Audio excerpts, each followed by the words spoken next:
नमस्कार दोस्तों, मैं विनीता संस्कृति आईएएस के यूट्यूब चैनल पर आप सभी का स्वागत करती हूं।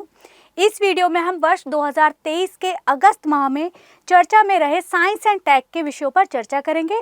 विस्तार पूर्वक उन्हें देखेंगे कि कौन कौन से विषय चर्चा में रहे और साथ ही साथ उनसे संबंधित प्रश्न भी हम यहाँ पर डिस्कस करते चलेंगे। तो चलिए अपना पहला टॉपिक देख लेते हैं। पहला टॉपिक क्या है? पहला टॉपिक है हमारा अति चालकता यानी कि सुपर कंडक्टिविटी। अब देखिए, हाल ही में हुआ क्या है कि कमरे के तापमान पर अति चालकता को दर्शाने वाला एक पदार्थ की खोज की घोषणा की गई थी। हमारे साउथ कोरिया के कुछ साइंटिस्ट थे जिन्होंने अपने शोध पत्रों में ये कहा था, ये दावा किया था कि LK99 नाम का एक पदार्थ है जो कमरे के तापमान पर यानी कि रूम टेम्परेचर पर अति चालकता के गुण को प्रदर्शित करता है। तो इस दावे को जो है झूठा कहा गया है, इस खोज को झूठा पाया गया है अभी हाल ही में। यानी कि इसका मतलब क्या हुआ कि जो हमारा LK99 जो पदार्थ है ये कमरे के तापमान पर रूम टेम्परेचर पर अति चालकता के गुण को नहीं दर्शाता है। यानी कि सेम जिस तरीके से हमारी अति चालकता एक क्रिटिकल टेम्परेचर से नीचे जाने पर यानी कि -250 से नीचे जब हम टेम्परेचर लेके जाते हैं वहाँ पे अति चालकता का जो गुण दर्शाया जाता है उसी तरीके से ये वहाँ पर गुण दर्शाएगा। अब देख लेते हैं कि हमारा LK99 जो पदार्थ है वो क्या होता है। वो एक गहरे भूरे रंग का ठोस पदार्थ है और इसका निर्माण कैसे किया जाता है? तो इसका निर्माण शीशा, ऑक्सीजन, सल्फर और फॉस्फोरस का जो पाउडर होता है उसको बहुत ज़्यादा टेम्परेचर पर गर्म करके इसका निर्माण किया जाता है। चलिए देखते हैं कि अति चालकता होती क्या है, सुपर कंडक्टिविटी होती क्या है। अब देखो, सुपर कंडक्टिविटी क्या होती है? ये एक ऐसा गुण होता है जिसमें कुछ पदार्थ, सभी पदार्थ सुपर कंडक्टिविटी को नहीं दर्शाते। जो कुछ पदार्थ होते हैं वो कांतिक टेम्परेचर यानी कि क्रिटिकल टेम्परेचर से नीचे जब हम उन्हें ठंडा करते हैं, उन पदार्थों को ठंडा करते हैं तो उनमें क्या होता है, शून्य विद्युत प्रतिरोध और साथ ही साथ पूर्ण प्रतिचुंबकत्व गुण को ये दर्शाते हैं। अब देखिए, यहाँ पे जो क्रिटिकल टेम्परेचर होता है ये क्या होता है? तो क्रिटिकल टेम्परेचर होता है हमारा -250 डिग्री सेंटीग्रेड। यानी कि अगर -250 डिग्री से नीचे अगर हम टेम्परेचर लेके जाते हैं तो हमारे जो पदार्थ होते हैं वो अति चालकता या सुपर कंडक्टिविटी को दर्शाते हैं। अब यहाँ दूसरा आता है हमारा वर्ड विद्युत प्रतिरोध। ये विद्युत प्रतिरोध क्या होता है? इसको समझने के लिए हम ये देखते हैं कि जो हमारा विद्युत का प्रवाह होता है, जब करंट कहीं पे फ्लो करता है तो किसके कारण से करंट फ्लो करता है? तो जो इलेक्ट्रॉन्स होते हैं, इलेक्ट्रॉन्स के कारण जो हमारा करंट है वो एक जगह से दूसरी जगह पे फ्लो करता है। यानी कि एक साइड से दूसरी साइड पे वो फ्लो करेगा इलेक्ट्रॉन्स के माध्यम से। अब जो ये इलेक्ट्रॉन्स होते हैं, जो वहाँ पर हमारा ठोस पदार्थ होता है उससे जब ये इलेक्ट्रॉन्स गुजरते हैं तो वहाँ पर एक क्रिस्टलीय जालीनुमा संरचना में जो परमाणु होते हैं उनमें कंपन होता है, जिसकी वजह से ये जो इलेक्ट्रॉन फ्लो कर रहे हैं इनके रास्ते में बाधा उत्पन्न होती है। वो जो कंपन होता है वो इन इलेक्ट्रॉन्स के फ्लो में रास्ते में बाधा उत्पन्न करता है, जिसे कहा जाता है विद्युत प्रतिरोध। अब देखो, ये शून्य विद्युत प्रतिरोध हम कैसे प्राप्त करते हैं? जब तापमान को हम बहुत नीचे गिरा देते हैं यानी कि क्रिटिकल टेम्परेचर से नीचे जब हम तापमान ले जाते हैं तो क्या होता है, ये जो इलेक्ट्रॉन्स होते हैं, इलेक्ट्रॉन्स की टेंडेंसी क्या होती है? हमें पता है कि अगर सेम चार्ज पार्टिकल होते हैं यानी कि माइनस माइनस पार्टिकल है या प्लस प्लस है तो क्या होता है, ये एक दूसरे को रिपेल करते हैं, एक दूसरे से दूर जाते हैं। और अगर अपोजिट चार्ज पार्टिकल होते हैं तो ये एक दूसरे को अट्रैक्ट करते हैं। लेकिन जब हमारा तापमान बहुत ज़्यादा नीचे चला जाता है, क्रिटिकल टेम्परेचर से नीचे चला जाता है, तो इलेक्ट्रॉन्स में क्या होता है, एक मामूली सा अट्रैक्शन आता है और उनके बीच में एक युग्म बन जाता है, पेयर बन जाता है। तो ये इलेक्ट्रॉन्स का जो पेयर बनता है उसे कहा जाता है कूपर पेयर यानी कि कूपर युग्म उसे कहा जाता है। जब ये कूपर युग्म बन जाता है तो जब ये कूपर युग्म फ्लो करता है तो जो कंपन है उसके कारण इनके रास्ते में बाधा नहीं आती, यानी कि वो कंपन इस कूपर पेयर को प्रभावित नहीं कर पाता, जिसकी वजह से हमें क्या मिलता है, शून्य विद्युत प्रतिरोध हमें मिल जाता है। अब देखो, हमने आपको बता ही दिया कि जो तापमान होता है, बहुत कम तापमान अर्थात शून्य से -250 डिग्री सेल्सियस से अगर हम नीचे लेके जाते हैं तो हमें अति चालकता का गुण मिलता है। अब ये किस किस पदार्थ में मिलता है? सभी पदार्थों में ये नहीं मिलता है। हमारा जो पारा है, शीशा है, एल्युमिनियम है, टिन है, नाइबियम है और ऐसे कुछ पदार्थ हैं जो क्रिटिकल टेम्परेचर से नीचे अगर हम उन्हें ठंडा करते हैं तो उनमें अति चालकता प्रदर्शित होती है, यानी कि सुपर कंडक्टिविटी का गुण हमें देखने को मिलता है। अब यहाँ पे आपको क्या बता रहा है कि हमारे जो वैज्ञानिक हैं वो एक ऐसे पदार्थ की खोज करना चाह रहे हैं जो हमें रूम टेम्परेचर पे भी अति चालकता का गुण प्रदर्शित करे, यानी कि वो रूम टेम्परेचर पर भी एक सुपर कंडक्टर की तरह कार्य करे।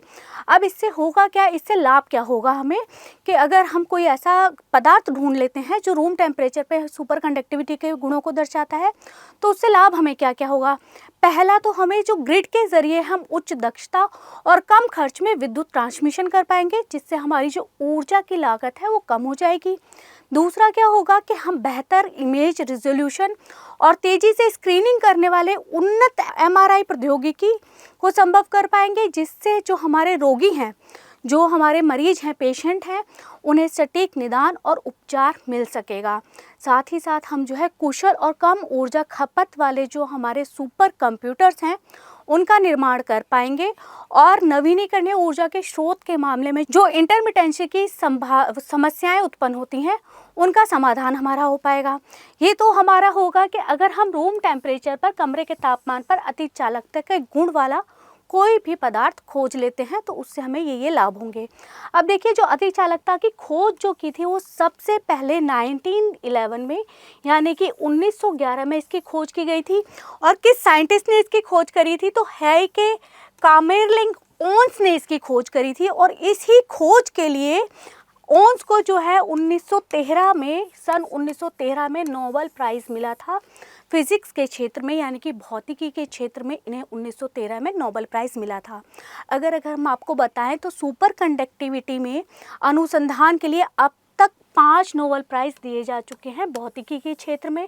पहला नोबेल प्राइज़ हमने आपको बताया ही कि सुपर कंडक्टिविटी की खोज के लिए दिया गया। कब दिया गया? वर्ष 1913 में दिया गया। दूसरा जो नोबेल प्राइज़ दिया गया वर्ष 1972 में दिया गया। तीसरा वर्ष 1973 में दिया गया। चौथा नोबेल प्राइज़ वर्ष 1987 में दिया गया। और पांचवा जो नोबेल प्राइज़ है वो 2003 में दिया गया। यानी कि सुपर कंडक्टिविटी पे अनुसंधान के लिए अभी तक 5 नोबेल प्राइज़ दिए जा चुके हैं। चलिए आगे देख लेते हैं टॉपिक से संबंधित प्रश्न क्या है। तो प्रश्न कहता है कि अति चालकता के संदर्भ में निम्नलिखित कथनों पर विचार कीजिए। यहाँ पे आपको 3 कथन दिए गए हैं। पहला कथन कह रहा है कि अति चालकता एक ऐसा गुण है जिसमें कुछ पदार्थ क्रांतिक तापमान, यानी कि क्रिटिकल टेम्परेचर से नीचे ठंडा होने पर शून्य विद्युत प्रतिरोध का गुण दर्शाते हैं। ये हमने आपको बताया था कि शून्य विद्युत प्रतिरोध का गुण दर्शाते हैं, जिससे होता क्या है कि जो हमारी विद्युत का फ्लो हो रहा है, यानी कि जो हमारी इलेक्ट्रिसिटी फ्लो हो रही है, वो बिना किसी बाधा के एकदम से बहुत तेज़ी से एक पॉइंट से दूसरे पॉइंट पे पहुंच जाएगी। तो ये जो हमारा कथन है ये सही हो जाएगा। दूसरा कथन आपसे कहता है कि इसकी खोज जो की गई वो कब की गई? वर्ष 1989 में की गई, यानी कि वर्ष 1989 में की गई। तो अभी हमने आपको बताया कि इसकी जो खोज की गई थी वो 1911 में की थी ओन्स ने, और जिसके लिए उन्हें 1913 में नोबेल प्राइज़ मिला था। तो ये वाला कथन, सेकंड कथन जो हमारा है वो गलत हो जाएगा। तीसरा कथन आपसे कहता है वर्तमान में अति चालकता केवल बहुत कम तापमान अर्थात 0 से -250 डिग्री सेल्सियस के नीचे पर ही प्राप्त की जा सकती है। तो ये कथन भी हमारा सही हो जाएगा। यहाँ आपसे पूछ रहा है कि उपरोक्त कथनों में से कौन सा सही है। क्या पूछा है आपसे? कौन सा सही है? तो कौन सा सही है? पहला और तीसरा आपका सही है, तो आंसर हमारा हो जाएगा सी। अगर आपसे यही कहता कि कौन सा सही नहीं है तो क्या आंसर होता हमारा? केवल 2। ये चीज़ आप एग्जाम में ध्यान रखिएगा, पेपर में क्वेश्चन में क्या पूछ रहा है आपसे, कौन सा सही है या कौन सा सही नहीं है, क्योंकि इससे हमारे बहुत से क्वेश्चन जो है गलत हो जाते हैं। अपना अगला टॉपिक देखते हैं। अगला टॉपिक क्या है? तो अगला टॉपिक है हमारा ग्रीन हाइड्रोजन मानक, यानी कि ग्रीन हाइड्रोजन स्टैंडर्ड। अभी हाल ही में नवीन और नवीकरणीय ऊर्जा मंत्रालय ने राष्ट्रीय ग्रीन हाइड्रोजन मिशन, यानी कि नेशनल ग्रीन हाइड्रोजन मिशन के तहत भारतीय ग्रीन हाइड्रोजन मानकों को अधिसूचित किया है। और इस अधिसूचना में क्या कहा गया है कि उत्सर्जन के लिए एक उच्चतम सीमा को रेखांकित किया गया है। यानी कि जब हम हाइड्रोजन को उत्पादन कर रहे हैं तो उसके उत्पादन में जो हमारा कार्बन डाइऑक्साइड का उत्सर्जन होगा उसके लिए एक सीमा निर्धारित की कर दी गई है।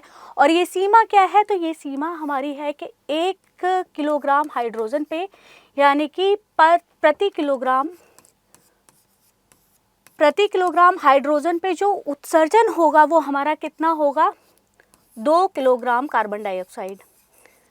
अगर हम इस उत्सर्जन की दर से कम, यानी कि कम उत्सर्जन करके, इस सीमा से कम उत्सर्जन करके अगर हम हाइड्रोजन का उत्पादन करते हैं तो इस हाइड्रोजन को क्या कहा जाता है? इस हाइड्रोजन को ग्रीन हाइड्रोजन के रूप में वर्गीकृत किया जाता है।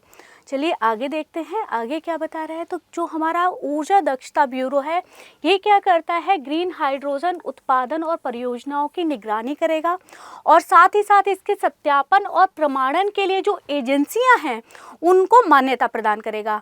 अब देखो, जो हम हाइड्रोजन बनाते हैं, ये हाइड्रोजन बनता कैसे है? आप सभी जानते हैं कि वाटर होता है। वाटर में क्या होता है? H2O, इसका फॉर्मूला होता है, केमिकल फार्मूला। तो क्या किया जाता है? वाटर से, यानी कि जल से हाइड्रोजन और ऑक्सीजन को विभाजित किया जाता है, अलग किया जाता है और तब हाइड्रोजन का वहाँ से उत्पादन किया जाता है।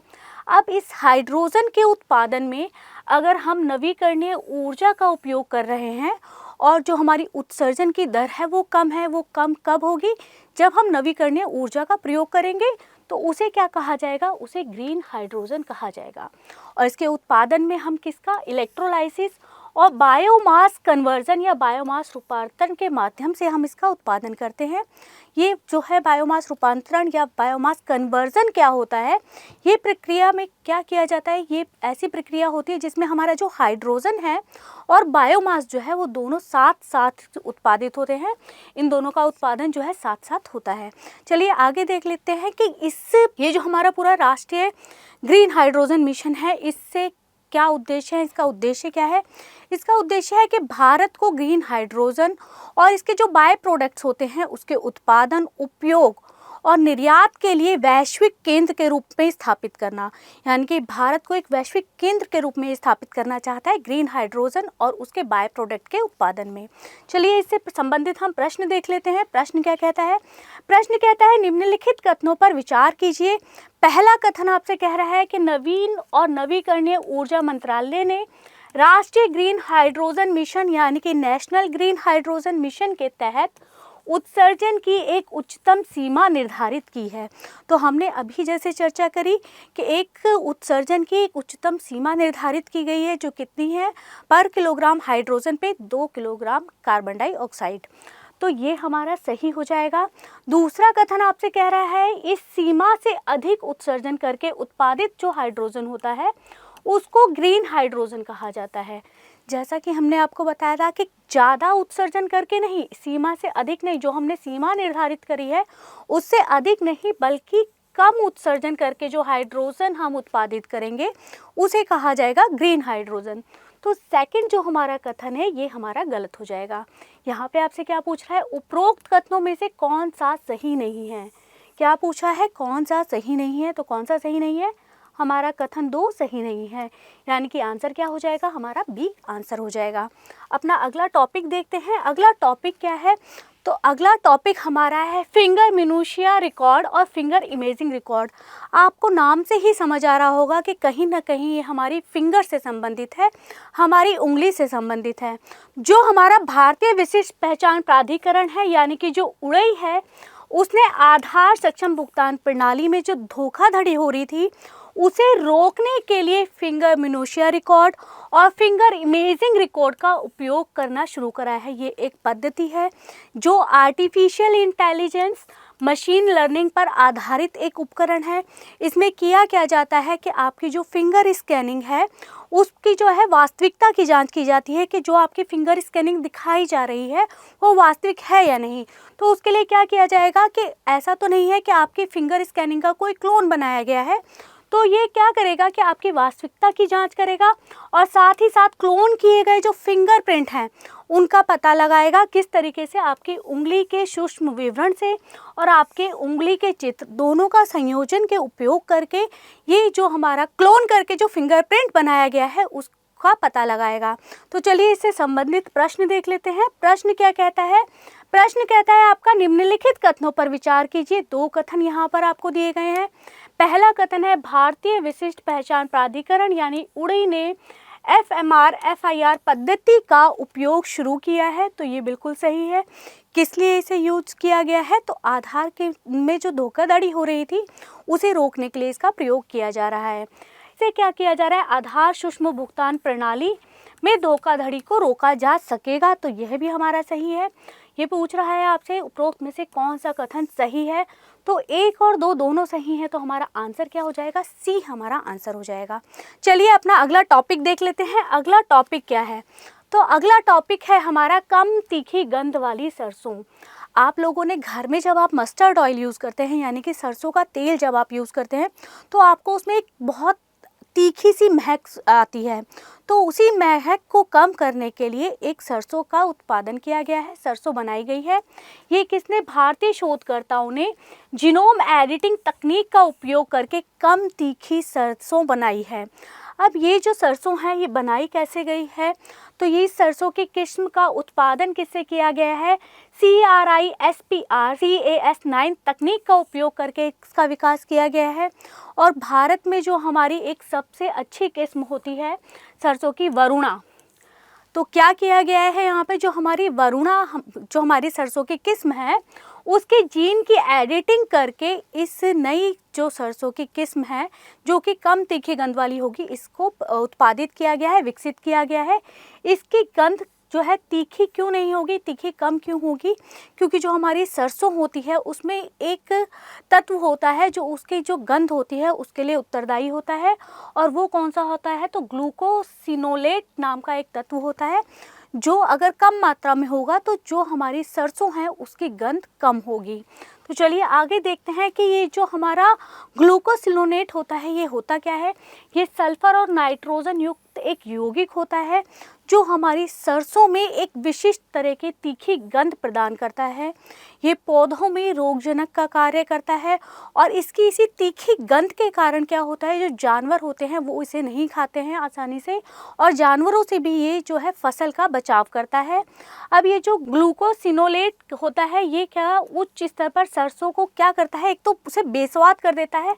अगर आप नॉर्मली पालक का पत्ता खाएं और एक सरसों का पत्ता खाएं तो सरसों का पत्ता आपको बहुत ही टेस्टलेस लगेगा, बहुत अजीब सा टेस्ट लगेगा, और उसे साथ ही साथ वो सख्त बनाता है, वो इतना सॉफ्ट नहीं लगेगा जितना सॉफ्ट आपको एक पालक का पत्ता लगेगा। तो और पशुओं में क्या होता है, अगर पशु इसे खाएंगे तो उसमें घेंगा और साथ ही साथ उनके आंतरिक अंग में असमानताओं का ये कारण बन जाता है। अब जो हमारी नॉर्मल हमारी जो भारतीय सरसों होती है उसमें जो ग्लूकोसिनोलेट होता है उसकी मात्रा कितनी होती है, तो ये होती है हमारी 120 से 140 मिलीग्राम पर किलोग्राम, इतनी मात्रा हमारी सरसों में होती है। तो अब क्या होगा, इससे भी कम मात्रा की जाएगी। तो माना जा रहा है कि इसे कितना तक कम किया जाएगा, तो जो स्टैंडर्ड मानक है उसमें 30 मिलीग्राम तक इसे कम करने की बात की जा रही है। आगे देखते हैं, इससे संबंधित प्रश्न देख लेते हैं। प्रश्न क्या कहता है, निम्नलिखित कथनों पर विचार कीजिए। पहला कथन है कि भारतीय शोधकर्ताओं ने जीनोम एडिटिंग तकनीक का उपयोग करके कम तीखी गंध वाली सरसों की एक नई किस्म विकसित की है, तो ये जो हमारा कथन है वो सही हो जाएगा। दूसरा कथन कहता है इस किस्म को भारतीय सरसों की किस्म वरुणा के जीन में एडिटिंग करके विकसित किया गया है, तो ये भी हमारा सही हो जाएगा। तीसरा कथन कह रहा है कि सरसों में तीखी गंध किसके कारण आती है, तो ग्लूकोसिनोलेट के कारण ये होती है, ये भी कथन हमारा सही हो जाएगा। तो यहाँ आपसे क्या पूछ रहा है, कौन से कथन सही हैं, तो 1, 2 और 3 तीनों ही हमारे सही हैं, तो आंसर हमारा क्या हो जाएगा, आंसर हमारा डी हो जाएगा। चलिए अपना अगला टॉपिक देख लेते हैं। अगला टॉपिक है हमारा अग्निबाण सब ऑर्बिटल टेक्नोलॉजिकल डिमोस्ट्रेटर यानी कि शॉर्टेड। अब देखो हाल ही में क्या हुआ है, अग्निबाण शॉर्टेड नामक एक लॉन्च व्हीकल उपकक्षीय परीक्षण उड़ान की घोषणा की गई है। अब ये जो हमारा उपकरण है, ये जो हमने लॉन्च व्हीकल लॉन्च है, ये किसके द्वारा बनाया गया है, तो ये जो है हमारा अग्निकुल कॉस्मोस एक स्टार्टअप है। किसका स्टार्टअप है, तो भारतीय अंतरिक्ष तकनीक का एक स्टार्टअप है, इसके द्वारा इसे विकसित किया गया है। अब देखते हैं आगे कि ये जो हमारा अग्निबाण लॉन्च व्हीकल है, ठीक है, ये है क्या, तो ये एक इग्निलैट इंजन द्वारा संचालित एक सिंगल स्टेज आधारित लॉन्च व्हीकल है। यानी कि अब तक जो हम लॉन्च व्हीकल यूज़ करते थे, जैसे हमारा GSLV है, PSLV है, जो लॉन्च व्हीकल है, इनमें 3 से 4 स्टेज होती हैं। ये जो है सिंगल स्टेज लॉन्च व्हीकल है। और इस इंजन को पूरी तरह से 3D प्रिंटेड और सेमी क्रायोजेनिक है, यानी कि जो हमारे जो लॉन्च व्हीकल होते थे उनमें कोई एक स्टेज पूरी तरीके से क्रायोजेनिक होती थी, लेकिन ये जो है ये सेमी क्रायोजेनिक ही है। और ये करेगा क्या, तो ये 100 किलोग्राम तक का पेलोड कहाँ ले जा सकता है, तो जो हमारी 700 किलोमीटर तक ऊपर जो हमारी निम्न भूकक्षा है यानी कि लियो है, वहाँ पर ये 100 किलोग्राम तक का वेट लेके ऊपर तक जा सकता है। तो चलिए इससे संबंधित प्रश्न देख लेते हैं। प्रश्न क्या कहता है कि अग्निबाण जो लॉन्च व्हीकल के संदर्भ में निम्नलिखित कथनों पर विचार कीजिए। पहला कथन आपसे कह रहा है यह इग्निलाइट इंजन द्वारा संचालित एक सिंगल स्टेज आधारित लॉन्च व्हीकल है, तो ये कथन हमारा सही हो जाएगा। दूसरे कथन में आपसे कह रहा है कि यह 1000 किलोग्राम तक का पेलोड निम्न भूकक्षा में लेके जा सकता है, तो अभी हमने आपको बताया कि 1000 नहीं, ये कितना पेलोड लेके जा सकता है, तो 100 किलोग्राम तक का पेलोड ये लेकर जा सकता है, तो दूसरा कथन हमारा गलत हो जाएगा। यहाँ आपसे पूछ रहा है उपरोक्त में से कौन सा सही है, तो कौन सा सही है, हमारा केवल एक सही है, तो आंसर हमारा ए हो जाएगा। चलिए अपना अगला टॉपिक देख लेते हैं। अगला टॉपिक क्या है, अगला टॉपिक है हमारा demonstration rocket for agile cislunar operational program, यानी कि डार्को प्रोग्राम। अब ये डार्को प्रोग्राम क्या है, देखो नासा और डिफेंस एडवांस रिसर्च जो प्रोजेक्ट एजेंसी है उसने मिलकर, वो दोनों मिलकर किस पर कार्य कर रहे हैं, डार्को प्रोग्राम पर कार्य कर रहे हैं। अब ये डार्को प्रोग्राम क्या करेगा, इस डार्को प्रोग्राम के माध्यम से क्या होगा कि जो हमारी यात्रा है, हम यहाँ पे अभी एक मंगल ग्रह की अगर हम यात्रा करते हैं तो उसमें हमें 10 दिन लगते हैं, तो क्या होगा वो टाइम पीरियड आधा हो जाएगा, यानी कि अगर हमें 10 दिन लग रहे हैं तो वो क्या होगा 5 से 6 दिन में हम वो यात्रा पूरी कर लेंगे। अब ये होगा कैसे, तो जो डार्को प्रोग्राम का लक्ष्य है वो क्या करेगा, परमाणु संचालित अंतरिक्ष प्रडोलन प्रणाली का ये निर्माण करेगा। इस प्रणाली में होगा क्या, जो हमारा लिक्विड प्रोपेलेंट होता है वो इसमें यूज़ होगा।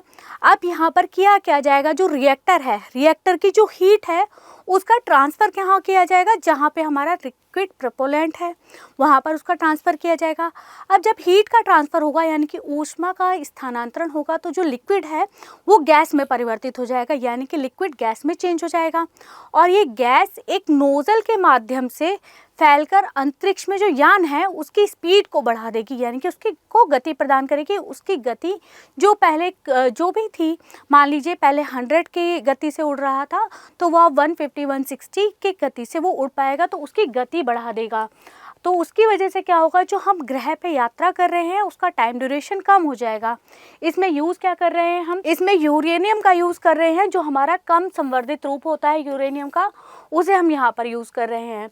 और ये वर्ष 2027 में इसका उड़ान परीक्षण किया जाएगा, मतलब अभी इस पे सिर्फ कार्य किया जा रहा है। इसका जो परीक्षण किया जाएगा वो कब किया जाएगा, तो वर्ष 2027 में इसका परीक्षण किया जाएगा। चलिए इससे संबंधित प्रश्न देख लेते हैं। जो डार्को कार्यक्रम है इसके संदर्भ में निम्नलिखित कथनों पर विचार कीजिए। पहला कथन क्या कह रहा है कि इसका लक्ष्य परमाणु संचालित अंतरिक्ष प्रदोलन प्रणाली का निर्माण करना है, तो ये हमारा कथन सही हो जाएगा। दूसरा कथन क्या कह रहा है, इससे मंगल ग्रह की यात्रा में लगने वाला समय आधा हो जाएगा, यह भी हमारा सही है। तो क्वेश्चन में क्या पूछा है कि कौन से सही है, एक और दो दोनों सही है, तो हमारा आंसर सी हो जाएगा। चलिए अपना अगला टॉपिक देख लेते हैं। अगला टॉपिक है हमारा सोलर टेरेस्ट्रियल रिलेशन ऑब्जर्वेटरी, यानी कि स्टीरियो ए। अभी हाल ही में हुआ क्या है, जो स्टीरियो ए है उसे कहाँ पर देखा गया है, पृथ्वी और सूर्य के बीच से ये गुजरा है, और इसे देखा गया है कि पृथ्वी और सूर्य के बीच से अभी निकला है। अब देखिए थोड़ा सा देख लेते हैं कि जो स्टीरियो ऑब्जर्वेटरी है ये नासा का 17 साल पुराना एक मिशन था, जो कि कब लॉन्च किया गया था, 2016 में इसे लॉन्च किया गया था।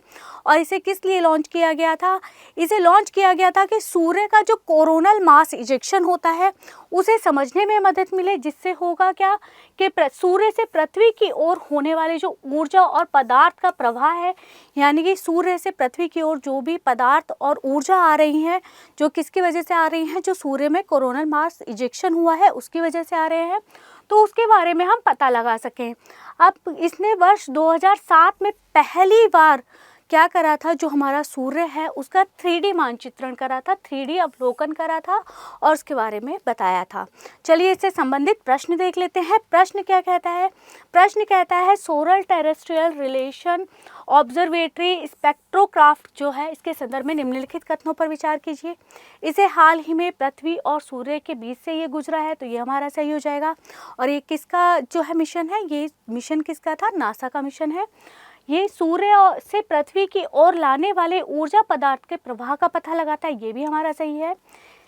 इसे वर्ष 2009 में लॉन्च किया गया, ये हमारा गलत हो जाएगा। कब लॉन्च किया गया था इसे? तो इसे लॉन्च किया गया था वर्ष 2006 में। तो हमारा सही आंसर क्या हो जाएगा? 1 और 2 सही है, तो आंसर हो जाएगा हमारा सी। चलिए अपना अगला टॉपिक देख लेते हैं।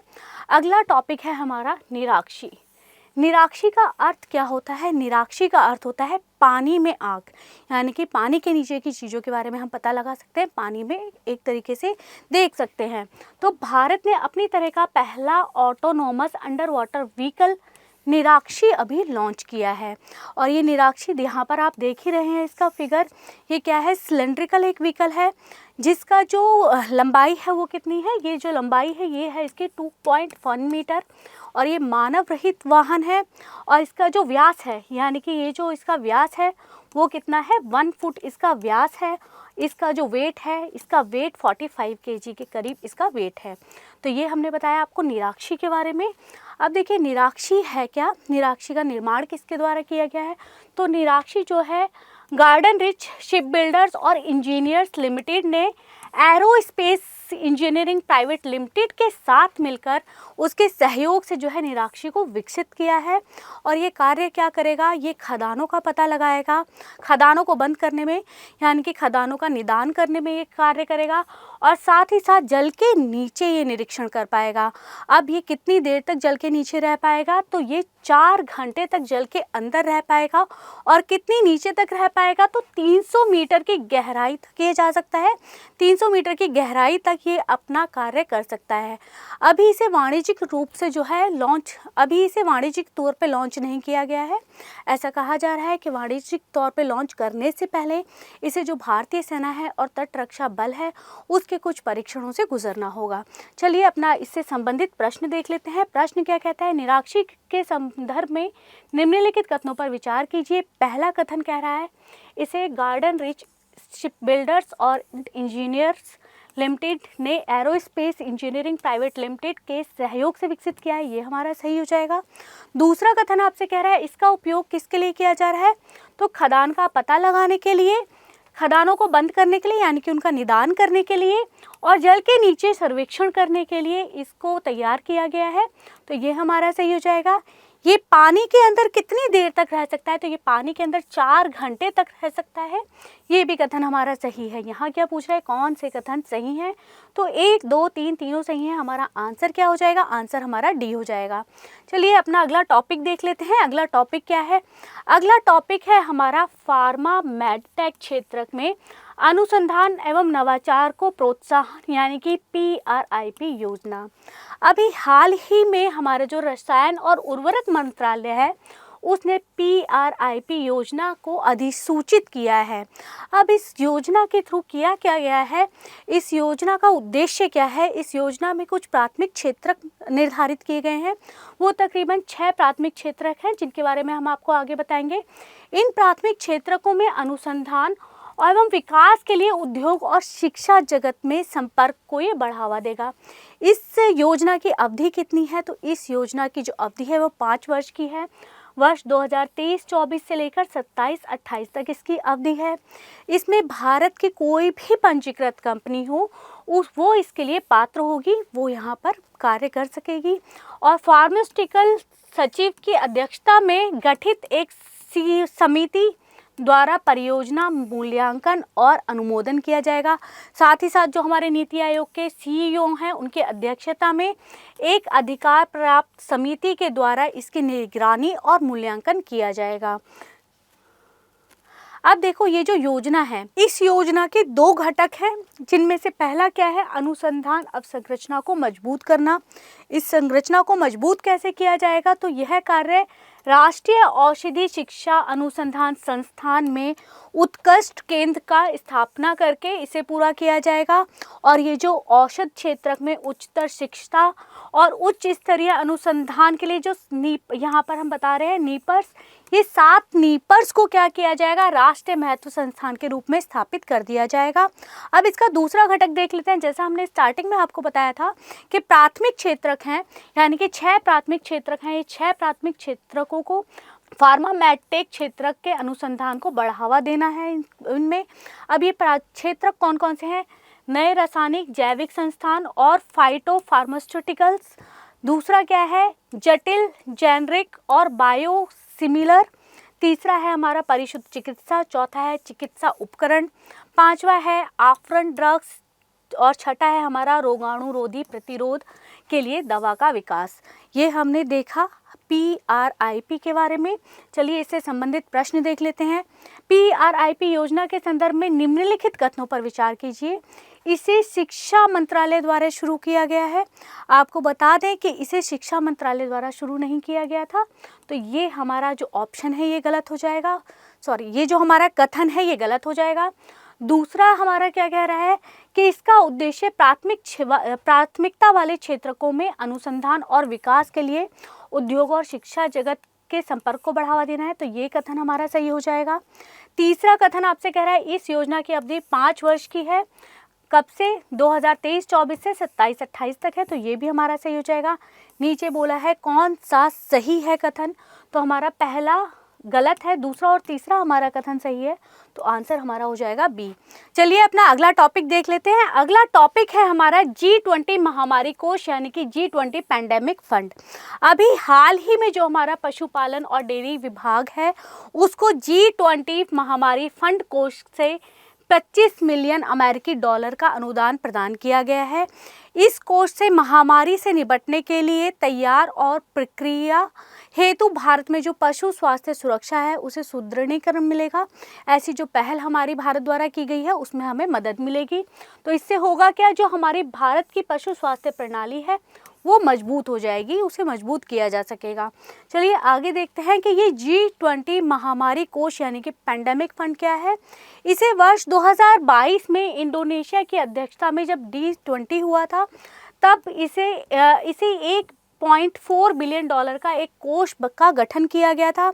और इस कोष में दानकर्ता कौन कौन थे, तो जो G20 के सदस्य देश हैं और साथ ही साथ G20 के जो गैर सदस्य देश हैं और उसके साथ ही कुछ जो परोपकारी संस्थाएं होती हैं उन्होंने इसमें दान किया था। और ये एक कोष बनाया गया था, कितना, 1.4 बिलियन डॉलर का एक कोष बनाया गया था।